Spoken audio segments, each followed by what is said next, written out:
Good afternoon and welcome to TALABook.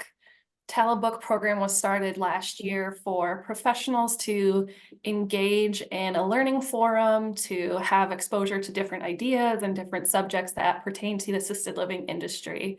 We're so excited to have you all with us today. My name is Helen Hunsinger. I'm the Director of Communications at TALA. I will be your host for the day.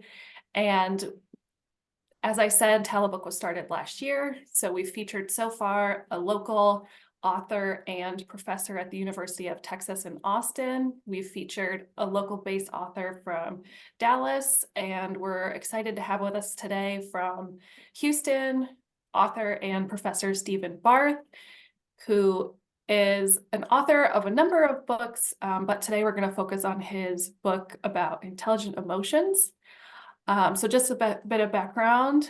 Stephen Barth is the author of Hospitality Law, co-author of Restaurant Law Basics, an attorney, the founder of hospitalitylaw.com, the annual Hospitality Law Conference Series, and the Global Travel Risk Summit Series. As a professor at the Conrad N. Hilton College of Hotel and Restaurant Management, University of Houston, he teaches courses in hospitality law and leadership. He is number 3 on Global Guru's Top 30 Hospitality Thought Leaders and Influencers for 2024. In addition to legal and travel risk mitigation insight, Stephen specializes in communicating the importance of emotional intelligence in leadership roles and has provided valuable insights to many companies, including the Methodist Hospital System, which is one of the largest hospital systems based at the Texas Medical Center there in Houston, the largest medical center in the world, actually, Wyndham Worldwide, Dine Equity, Business Travel News, Aramark, and more.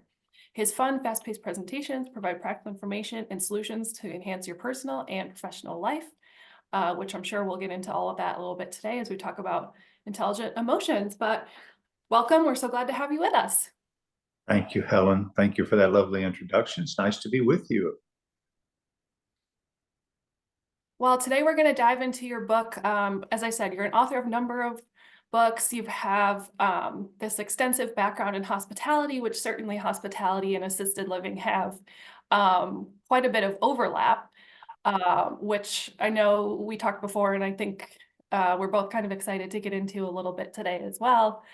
But for starters, you've written a couple of books, and certainly looking at your experience, you're a lawyer officially by trade. But in terms of this book, Intelligent Emotions, what kind of prompted you to write this book, and where did the subject matter for you originate from? That's such a great question, because I do think it's important from time to time we reflect back on origins, right? Where do things begin and the initiative for them? My circumstance was more of a personal situation rather than a professional situation, although I must say, Helen, that lawyers as a profession probably have the least amount of emotional intelligence of any profession out there. Doctors may be a close second, but my apologies to any doctors in the room. But because lawyers are the only profession that we go to school for 3 years to learn how to get our way, right? So we come by being a control freak relatively naturally because of the education that we get, because that's what law school is all about. But I had become a lawyer. I was in a relationship, and I was trying to salvage the relationship. And I remember we were in a meeting with a counselor, and my significant other at the time, she said something, and I got animated and reacted to it. And when my other left, and the counselor and I were just sitting there, she looked at me and she said, "Why do you let her do that to you?" And I pushed back and said, I didn't let her do anything to me. And it took me about 10 years. But once I had a few other situations similar and reflected on that, I thought, wow. And then about that same time, a very good friend of mine who was a bit of a mentor, he said, "Have you ever read the book? There's a new book out called Emotional Intelligence by Daniel Goleman." And I said, "No, but I can tell you that I want to." And so I read that, and then I started speaking about it, because what I have learned being a professor for 34 years now is that we teach what we need to learn the most. So that's how I got into it, and I was just totally attracted to the concepts, and then through living the concepts, I've learned how valuable they can be, both personally and professionally. Yeah. Yeah. Well, I definitely think this is a subject that is only increasing in importance. Yeah. Certainly, as you know, in the business world, I think as of a couple years ago, for sure, everyone's now caught on to the fact that, you know, and as you say in your book, I think one of the quotes is, you know, about 70% of career growth and success, career success is chalked up to emotional intelligence. So I think now everyone's pretty aware of the fact that this is an important skill to have, and certainly in our big, fast-paced, crazy world with so many things going on, it's definitely important, and I think only increasingly more so important to be aware of, you know, to be self-aware and have all these different elements that you talk about in your book that we'll get into a little bit later. So, but yeah, that's great that you're able to come across it and apply all these different, you know, different knowledge and skill sets from, you know, personal experiences to professional experiences, and kind of see how all those dots connected for sure. Been Yeah. fortunate that that has occurred. And you just following up on your comment about the 70% of success tied to emotional intelligence, I think the other very important piece that is so crucial to recall, I don't think it's in the book, so it's that our EI can continue to grow. We can Mhm. continue every day of our life to develop our emotional intelligence, but our intellect, not so much. We can learn things, but that process chip, our intellectual capacity to think and think critically, right? And to not just see the splash, but the ripples, that pretty well matures in our teens. Now, it can still grow, but not anything like our ability to continue to learn and develop our EI. And that's why it's so important. Yeah. Well, that's a really interesting thought. Do you think, and and and you know, maybe some of this is natural because as we age, and I should say as we're lucky to age, that we naturally have seen more things, we've experienced more things, and maybe some of that it comes a little bit through maturity and life experience. Do you think some of that's maybe natural, or in addition to steps and actions that people can take, as you outline in your book, to work on their own emotional intelligence as well? You know what? I think that's a great question about the natural evolution of it. My experience, though, is that it really takes a person deciding that they want to live differently and be intentional about this. I would like to tell you that everybody, as we age, naturally evolves being more emotionally intelligent. That has not been my experience. All of us can probably look around at people we work with or toxic people we have in our lives or in politics, and we go, ooh, they missed out on an EI class somewhere along the way. So and here's the other thing is that I think we all have to keep in mind, Helen, that EI, like most of life, is all about habits, right? And we can have good habits and not so good habits. The problem with the evolution is we typically just continue whatever habit we had when we were younger. That continues unless we consciously transition to a different habit. And that's where Yeah. emotional intelligence comes up. And you mentioned self-awareness as a part of it. That's such a crucial first step, especially to make that commitment to EI and to living and working and leading differently. Because I wish I could say it happens naturally. I haven't seen the study that says it does, and from my personal experience, I'm not so sure. Not a heavily researched subject as of today. Yeah. Yeah. So I'm going to pause in our conversation just for a second to mention that for any of the participants that have any questions, feel free to drop your questions in the Q&A function. And if there's any questions that come up during our conversation that relate to what we're talking to, we'll get an answer out there then. Otherwise, feel free to put in your questions, and then we'll do a Q&A here at the end today.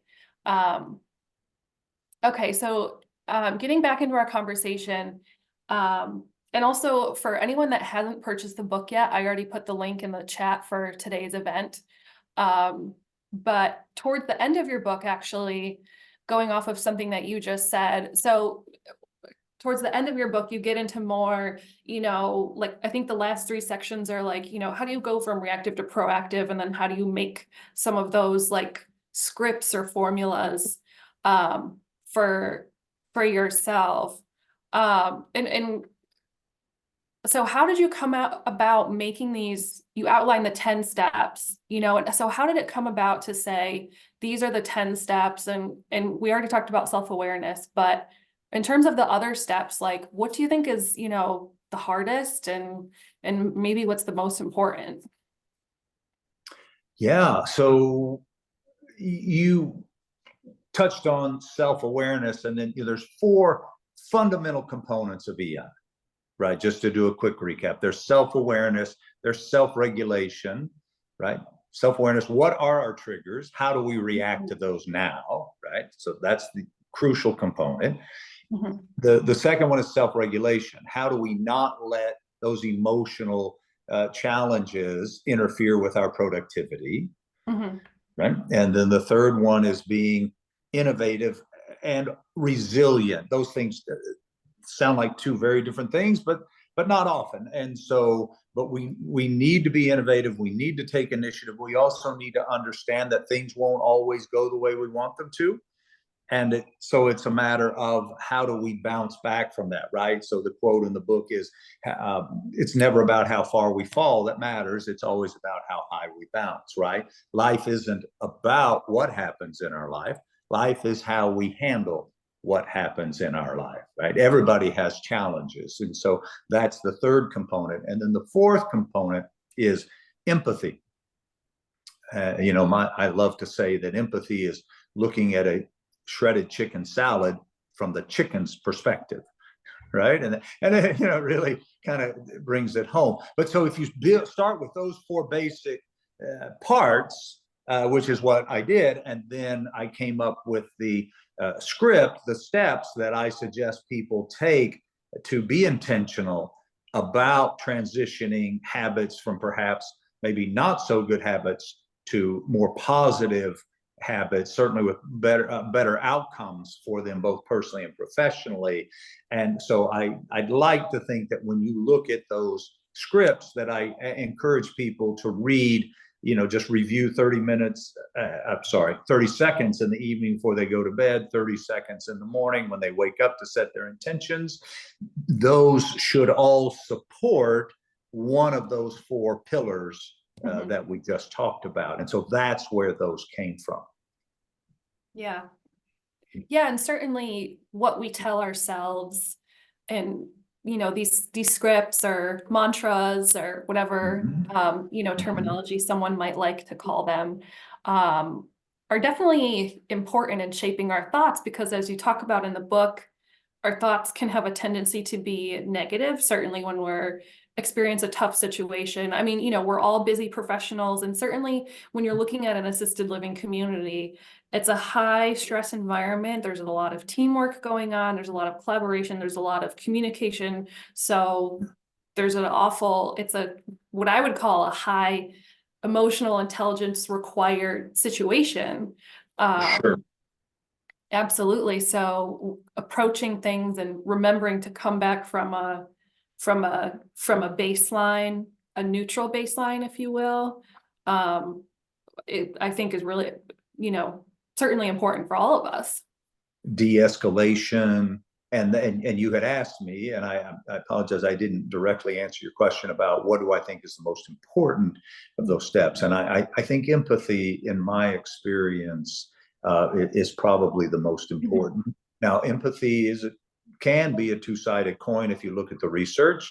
In personal relationships, empathy, and in relationships with customers, empathy is probably the most important. Often, if you look at delivering customer experiences rather than just customer service, but on the business side, when you're negotiating, empathy can sometimes interfere with your objectivity to make the best deal.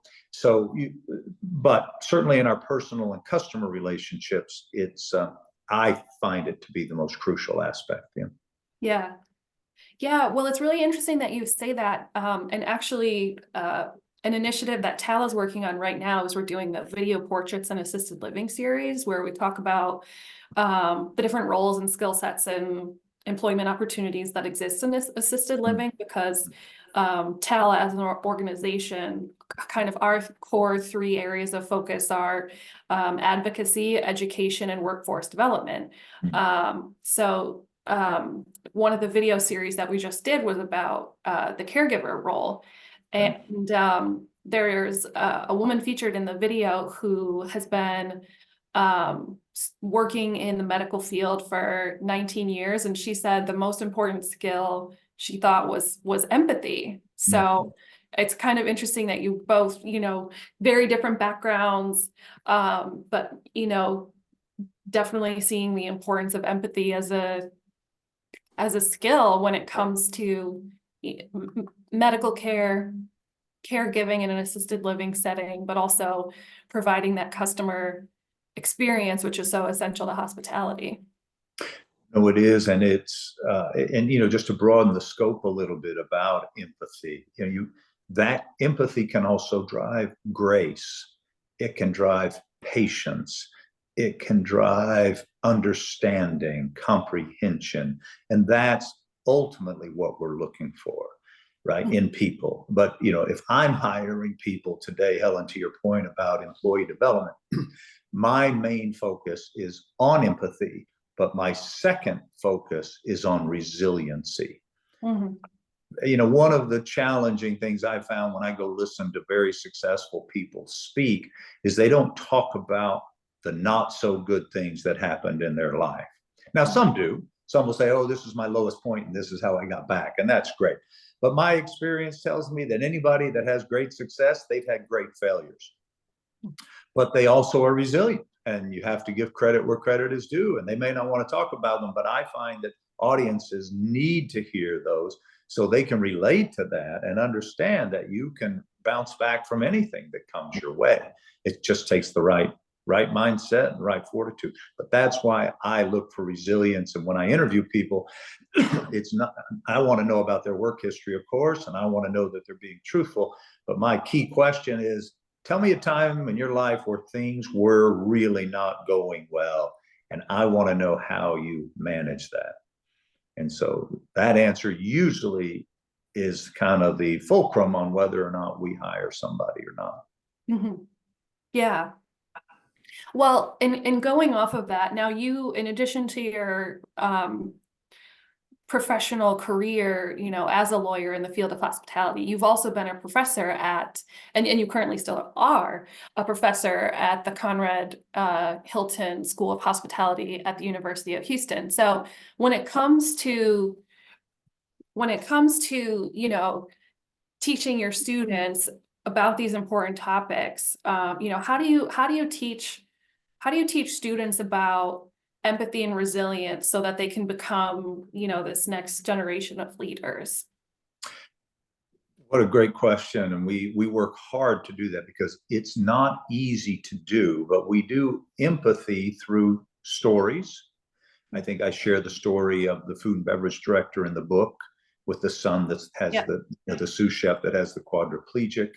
I find stories to be very beneficial that have kind of a stick-to-itiveness with students, right? When they hear stories, like I'm on a speaking circuit as well, and I talk about EI for the last 15 so years, maybe 20, but when I'm brought back by organizations after 5-6 years or sometimes every year, but they remember the stories. That's what people live with. So we do that, but we also do exercises. So for instance, we will have one group of students put headphones on with music playing really loudly So they are mimicking somebody with a hearing impairment, and then somebody has to try to guide them or communicate with them, and they have to be somewhat innovative about how that happens. Or we put some students in wheelchairs, and they have to try to navigate their way through the building. But my favorite is I get a lot of airline masks that for sleeping, and then half the students will put those masks on, and then the other half will be their guide, and for about 15 minutes. But they have to go into elevators, they have to go upstairs, they have to go into restrooms. We don't do that as frequently as we used to before COVID because of everybody's a little germophobic, but because they don't want to train. But it's still a fabulous way to develop empathy in folks. And when I do programs for employers too, those are the types of exercises we would do to help people develop different perspectives. And I find it to be very effective. On the resiliency side, that's more about developing people's self-esteem, confidence, and work ethic. And that is in my experience, that's a much longer process. I just don't think you're going to build that into somebody in a workshop. That's going to take setting some specific goals, and it could take several years, depending upon where somebody's starting place is, for them to develop the necessary belief systems that I can do this, I can work my way out of this. And so that's a challenge, much more challenging one from my perspective. Yeah. Yeah, for sure. That one might be a little bit more personal, but certainly what you were talking about with the how do you teach empathy, a lot of what you're describing sounds a lot like some training in assisted living where employees who are going through training, like they have a hearing impairment or a vision impairment, or they have to, wear the set of gloves so that they can't pick things up as well, or, all those kinds of things that really put you in that position where you're experiencing what that situation would be like with those factors applied. That's what it takes, Helen. We've learned, we tell students and employees at 5-star luxury hotels, we say, look, you have to deliver an exceptional customer experience for our guests because they're paying all this money. You're used to an exquisite level, but our employees have never experienced that level of service. Right. So it's absolutely crucial that we put them in that place so they can understand better the model and what we're asking them to deliver. So those exercises we just talked about and what you guys are doing sounds like exactly what I suggest is the most effective way to. A lot of people, they think training is just standing up and talking, but as a professor for 34 years, I can tell you that rarely works. Yeah.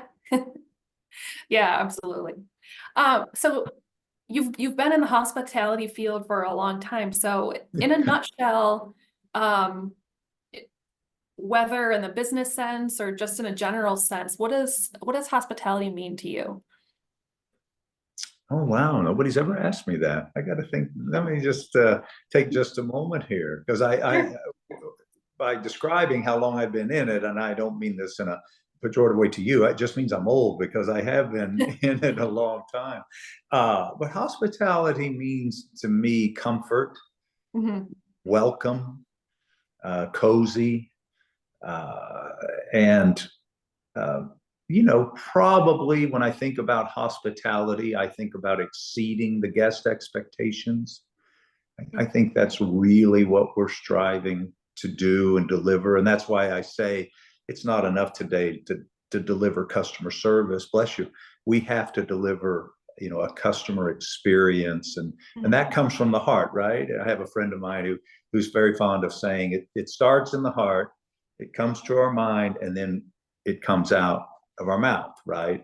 And my hope is that with hospitality, it all begins with the heart, right? And what we're ultimately trying to become, whether it's a hotel, an airline, or a assisted living center, is we're all trying to become a love mark, right? A love marks are those places and things and products and services that people just can't live without, right? So, for instance, if Starbucks went out of business tomorrow, I know lots of people that would jump off a cliff, right? Because a lot of people don't appreciate Starbucks, but those that do, the real aficionados, they just love the brand. I'm willing to bet that all of our listeners today, at some point in time, will say Google it at some point today. But I will bet every nickel I've ever earned that nobody will say Yahoo it. Right? Nobody will do that. And so we've generated some brands by delivering heartfelt, empathic messages and experiences. They have become love marks. And I think that's ultimately what our goals are. You look back to the Budweiser commercials with the horse and the dogs. You remember those? And you remember a lot of people tear up over those. But that's what we're talking about. That level of heartfelt experience is what I think businesses should be striving for. It's not easy. Yeah. No, absolutely. It's not easy, and it takes dedication and a certain skill set, and as part of that skill set, it takes a certain kind of training. And I mean, everything that you're describing, it seems to me that hospitality has a lot of crossover with assisted living, and hospitality has a lot of applications in assisted living, and vice versa. Helen, you're exactly right. So, first of all, I think it begins with who we hire. I don't think we spend enough time vetting our employees. I know your listeners are going, dude, today, if they can breathe, they're a qualified employee, right? I get that. I understand it's challenging, but that's the beginning of the investment in somebody is hiring. But back to your point about hospitality, yes, we discussed, right? A lot of our kids end up in hospitals because the only difference between a hospital and a hotel are the doctors and the nurses, right? The skilled practitioners, but they have housekeeping, they have food and beverage, they have reservations, they have check-ins, check-outs. And so they've got it all. Assisted living does as well, right? Hotels have sales. Yeah, so our kids wind up at a lot of places, or a lot of our hospitality students, they end up at not just hotels and restaurants and meetings, but like hospitals, assisted living, but also large apartment complexes, because they're geared toward creating that lifestyle and that experience, which is very similar, I think, what all of us are doing. And now, as you know, more and more people are staying longer in hotels, or you're getting more extended stay hotels out there, and those overlap a lot with a lot of the services and deliverables through all those aspects. Yeah. It would seem to me to almost be, two lines, kind of going like this. The longer the stay increases, the more the hospitality, the more the customer experience is so important, the more that the emotional intelligence is an important factor. So when you look at somewhere like an assisted living community where, the average length of stay for a resident is multitudes beyond the length of stay for a hotel guest, then that need for the hospitality and the customer experience and the emotional intelligence underpinning it all just becomes greater and greater and greater. And I mean, that just seems to me like what there is to it. But I'm also a little bit biased because, as you and I spoke before, I also have a background in hospitality training, Right. which is how I found my way to the assisted living industry without ever having previously known about the assisted living industry. Right. I was exposed to it in a hospitality school setting as well. Yeah. You can mention its name, Cornell. I know. You were being very diplomatic there, but it's you got a great education, and I'm hopeful that you learn from, with that hospitality background, your transition was not that difficult going into assisted living. And let me make something very clear to your audience. I am not suggesting that operating an extended stay hotel is the same as operating an assisted living. So I realize the complexities of what you folks do, and it's much, much different than an extended stay hotel. I get that completely. Please don't take that otherwise. I was just making the point, as I think Helen did as well, that there are some similarities, and the qualities that students of hospitality or workers in the hospitality space would bring to the assisted living space, I think would be helpful. Absolutely. It's a different sort of, you're bringing the same skill set in many ways, but there's that additional layer or that additional component of having that focus where it's like you're thinking about the experience and you're thinking about the hospitality. And yeah, I mean, that's why, like I was saying, I feel like the greater that need, and the greater the need in assisted living setting, the more important the emotional intelligence and the customer experience and approaching things with that hospitality focus. And even going back to, that video that I mentioned where, we had an associate from an assisted living community, and it's actually up on TALA's YouTube page right now. So anyone who wants to go and check out this video, I highly recommend checking them out. But she said, for 19 years working in care and being in assisted living community, that empathy is definitely the most important skill. Well, and a big part of empathy is learning to listen. And so if you're going to be good at hospitality, or whether it's in hotels, assisted living, or hospitals, that empathic quality will start with learning to listen. And learning how much you can accomplish by listening rather than speaking. So the best salespeople I know, they know that you sell by listening. You don't sell by talking. You listen to what's important to the customer, and then you meet their needs. And that's a part of that empathic equation. And so to your point, it's just absolutely crucial. In all aspects, whether it's leadership, conflict resolution, sales, team building, empathy is the driver of the bus. Yeah, absolutely. And building off of that, I mean, that's one of the points that you make in your book as well, is the importance of listening. And certainly for, everyone on this call today who's, got a lot going on, and even just taking the time to attend today's session, like a lot happens in an hour in assisted living community, like everything's moving pretty fast. So in the day to day, and when it comes to, business leaders who have KPIs they have to hit, or, some other performance metric that's determining, their success in the day to day, what's your advice for how do you kind of stop and take those moments to listen, kind of like that story that you shared in your book, which was so moving about this, just to share for the folks on the call who haven't had a chance to read the book yet. An employee who never worked on Mondays, and no one knew why for, I think it was decades. And then finally, when the manager took a second to, say, hey, what's going on, like, what do you have, or whatever. And it came out that this employee had a child who was quadriplegic. And so Mondays were their days to spend together. And that was the reason. And no one knew, and it was always, so, and it kind of seemed, oh, so-and-so has this attitude, they never work on this day. But then when it comes out, what's actually going on, and then the employee is willing to change their schedule so that they can come in on a Monday.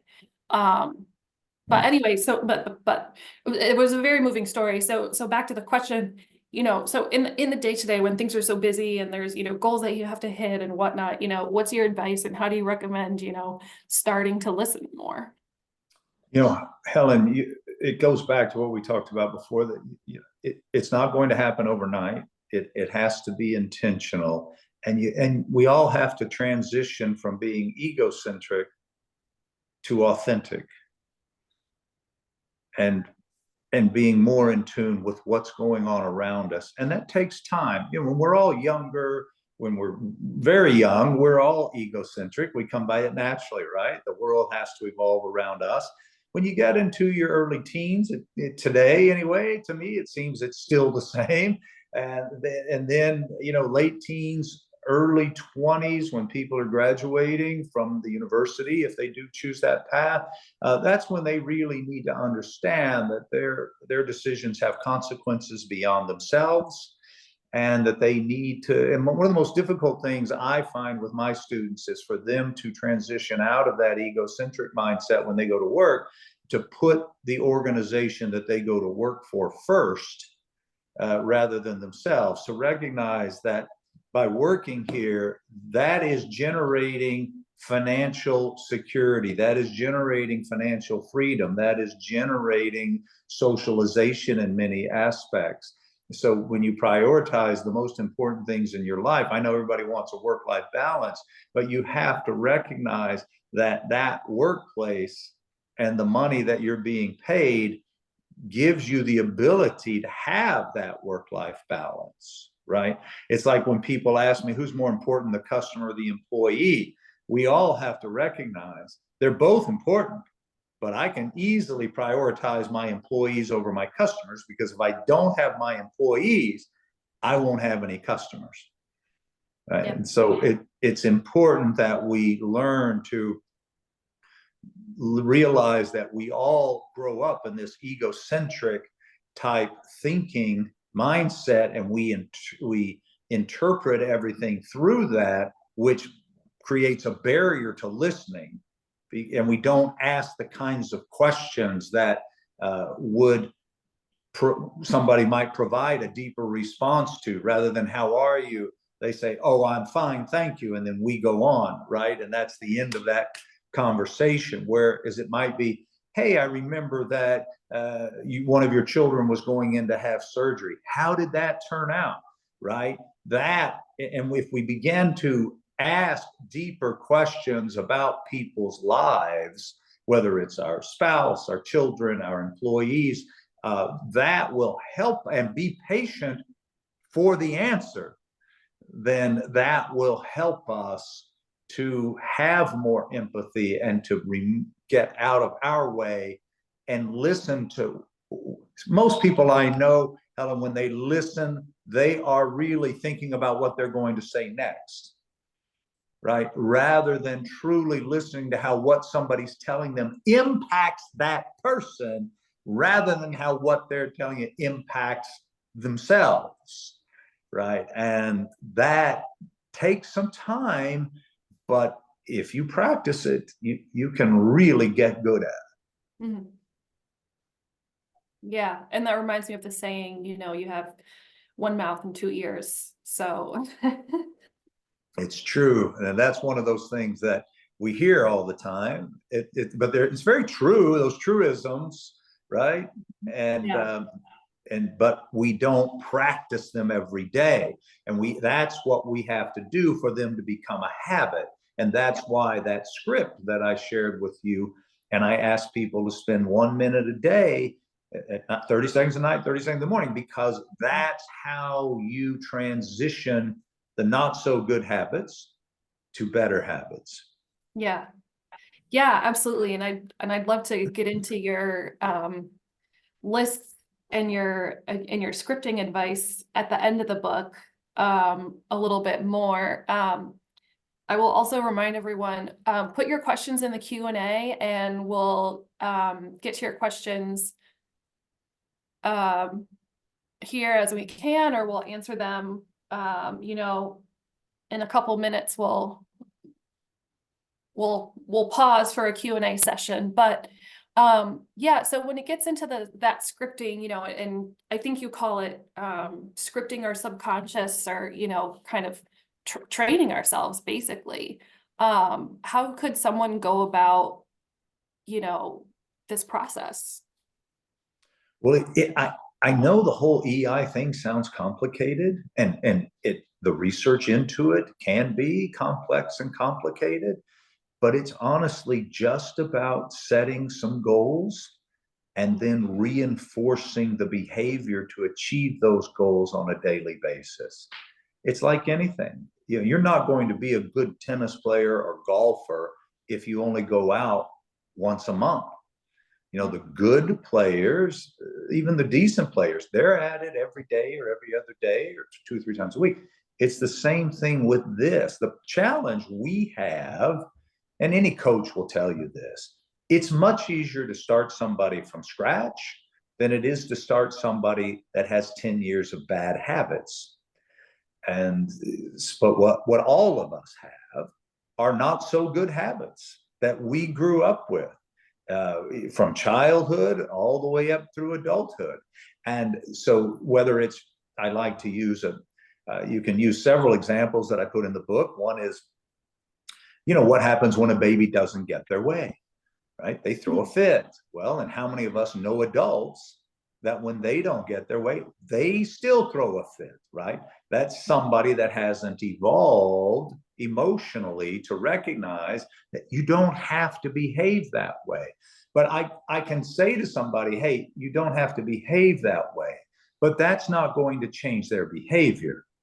You know, it takes, you know this from your teaching and your training background, that it takes on the average, and a lot of people omit the word average when they say this, on the average of consistent reinforcement, 21 days to change a habit.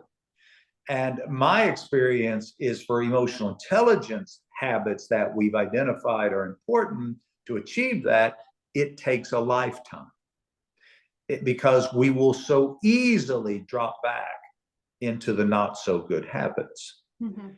And that's with most habits, but I'm particularly finding that with these EI habits it is. So, you know, it's like people that drive down the freeway and get angry, right? That's not going to change overnight.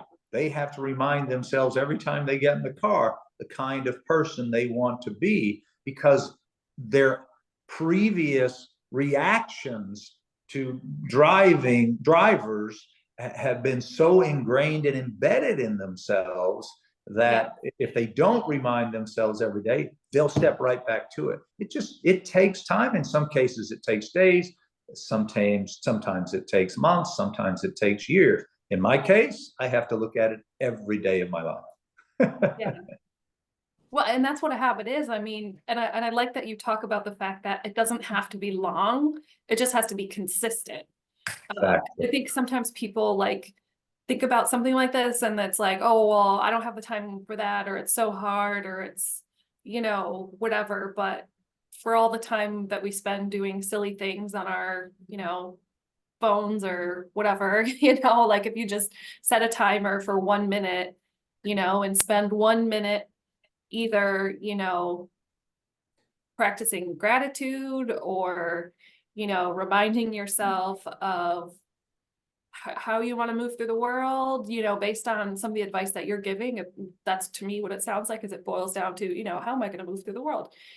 You know, in those intentions, I think, you know, is great. And if you do it every day, then you're getting frequent reminders. So you are, and it is, you're exactly right. How do we move through the world?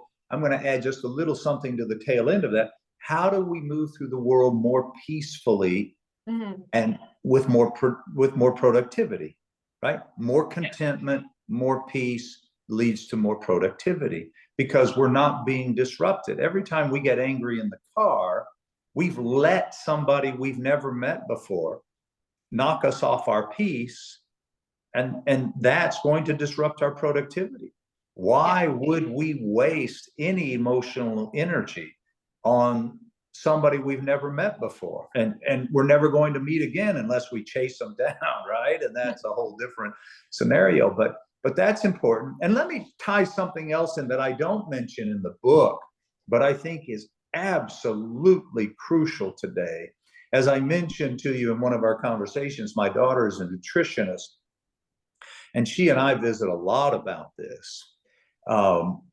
but she finally helped me connect the dots, Helen, between nutrition and emotional intelligence.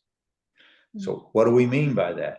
Well, the US diet is laden with sugar and processed foods and caffeinated drinks. And if that's what we're feeding ourselves, it's going to be very difficult to be emotional intelligence. We're going to be hyper or we're going to crash. It makes our emotional intelligence job 10 times, 20 times harder. If our employees are drinking Rockstar and Red Bull to sustain themselves during shifts, they're not going to be patient like they would in a normal state. They're not going to be tolerant because everything is amped up for them, right? They're wired. With the same thing with our guests in assisted living. If we're feeding them sugar-laden food and processed food, it's going to drive health challenges. And think about this. Think about from a marketing perspective. We deliver an anti-inflammatory diet to our residents. We focus on healthy food, right? And then, and then the leaders, they should understand that by doing that, that's the splash, right? The healthy food, the nutrition, the anti-inflammatory, which is so good for people at all levels, but particularly as they age. But that will, hopefully, it will lead to less conflict among the residents. It will lead to less conflict between the residents and the employees. So I've become an enormous champion of a holistic look at emotional intelligence, which includes nutrition or the lack thereof. And I wanted to mention that because this came to me well after I penned that book. Yeah. Well, and you hit on a great point, where it comes down to that this is really all about, how does everything all work together, and if you're making a baseline or a neutral state or coming from a place of flexibility, because you talk a lot about flexibility in your book. Okay, well, what helps someone be able to be flexible is, well, they feel good and they're not, there's nothing, in the way, or if there is something in the way, or if there is something, it's not right at the forefront of their mind, and that's not where they're coming from, they're coming from this neutral place. But it absolutely, holistic is definitely, and I think that's more and more important. So is that going to be the next book? It will definitely be in the next. I've added it to all of my talks already. Yeah. So it will definitely be in the next book. Yeah, if I ever get around to that. Yeah. Yeah. Yeah. Yeah. Okay, well, I'm going to stop our conversation there. We do have a couple questions that came in, so I'd like to go ahead and dive into some of these. And actually, this one might be this question's a good one. I'm excited to hear what you think about this question, but this one says, is there a way to use emotional intelligence when providing criticism or critique?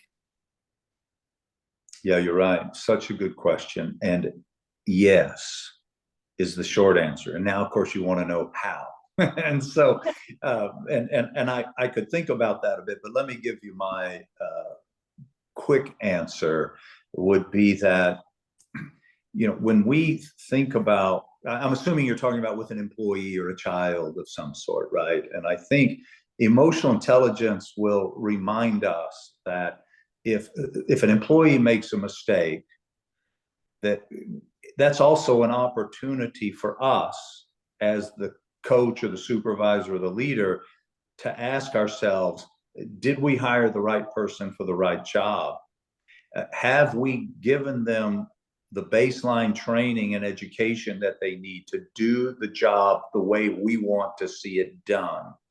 My experience is rarely is that done, right? You have companies like the Ritz-Carlton that devote 100 hours in the first 2 weeks to 2.5 weeks to training, because they're focused on total quality management.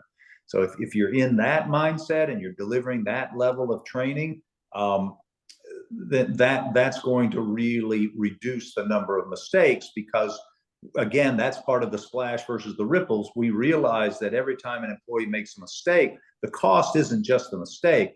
The cost is going back and retraining. The cost is solving the problem that arose from the mistake. The cost is, making sure the mistake doesn't happen again, getting to the root cause. But that's not all bad. It's more of an investment. But so I think that emotional intelligence helps us to first also realize it's not just the employee. Second, I think it's important when an employee makes a mistake that we recognize that mistakes are learning opportunities. So the emotional intelligence focus would be on the positive outcomes. What can we learn from this, rather than the negative? Oh my gosh, they made a mistake, right? Because everybody makes mistakes. I don't care how much training and education we do, people are going to make mistakes. And now I'm not suggesting that we tolerate the same mistake over and over again. If that's happening, then clearly we didn't hire the right person for the right job. They do not learn from their mistakes or constructive criticism. But I can't remember if this is in the book or not, Helen, but I have a story that I love. It's about an accountant, a CFO at a big business, and he made a $2 million mistake, and literally cost the business $2 million. And when he figured out what he did, he went into his supervisor's office, and he said to her, he handed her his letter of resignation.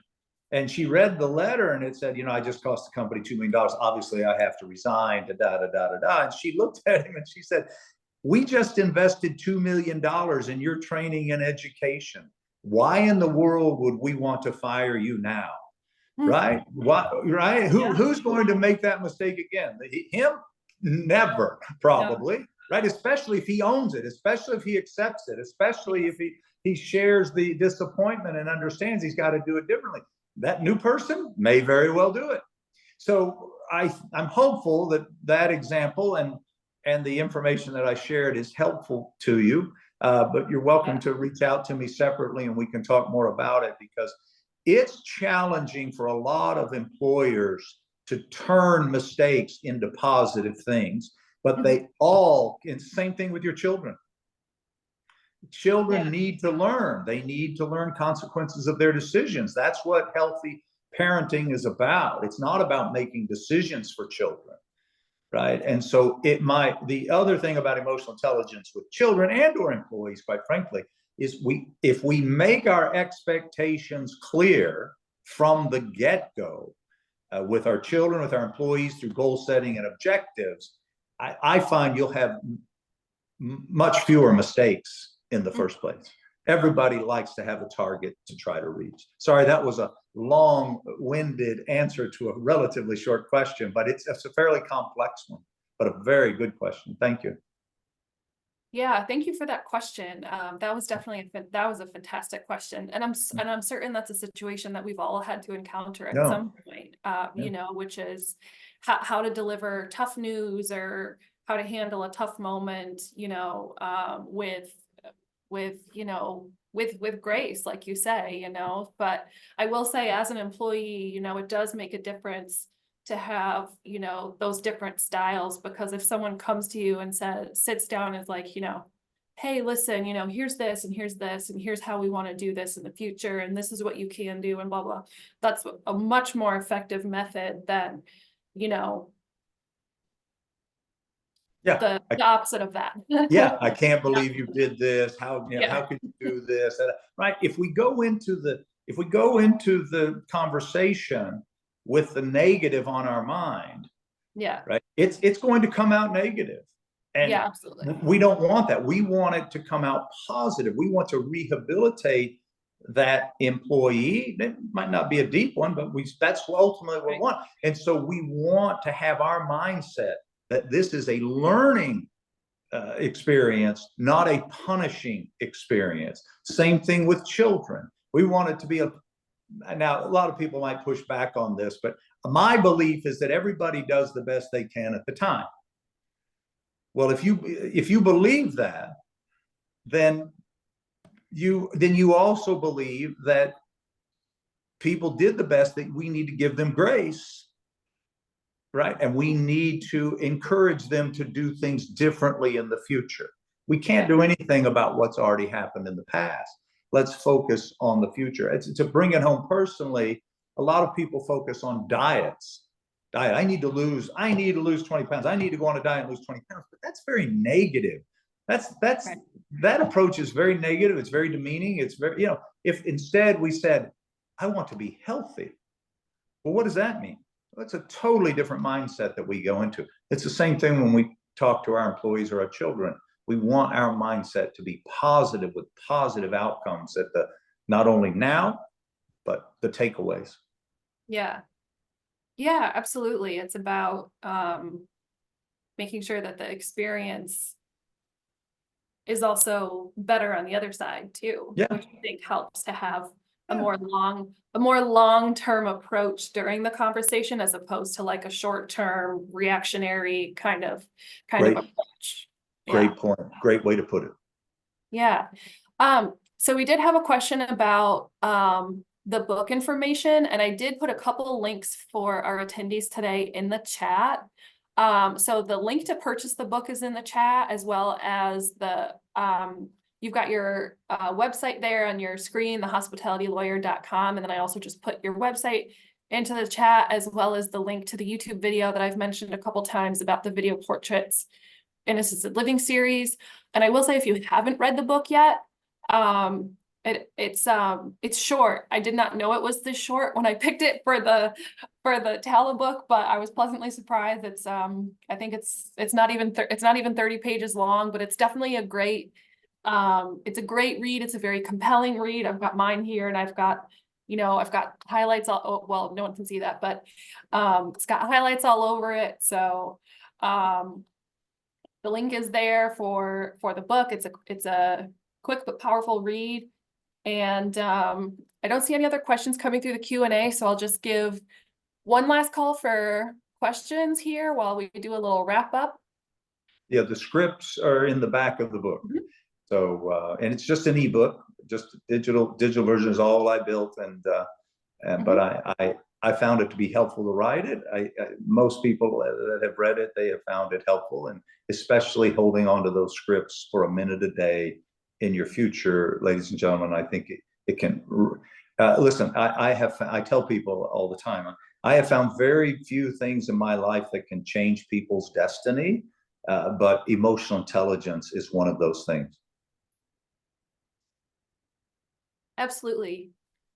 Great conclusion. And yeah, I mean, I think that's definitely for myself, that was one of the biggest takeaways from the book, was the power of that scripting, and just, having those little moments. And I've talked, like, I think I mentioned, practicing gratitude earlier. That's something that I've talked with some of my friends about, is like, having a ritual where you sit down and, just write down a couple things that you're grateful for every day, kind of to turn the focus from, maybe a more negative place to a positive one, because you're purposely looking for the positive stuff. Right.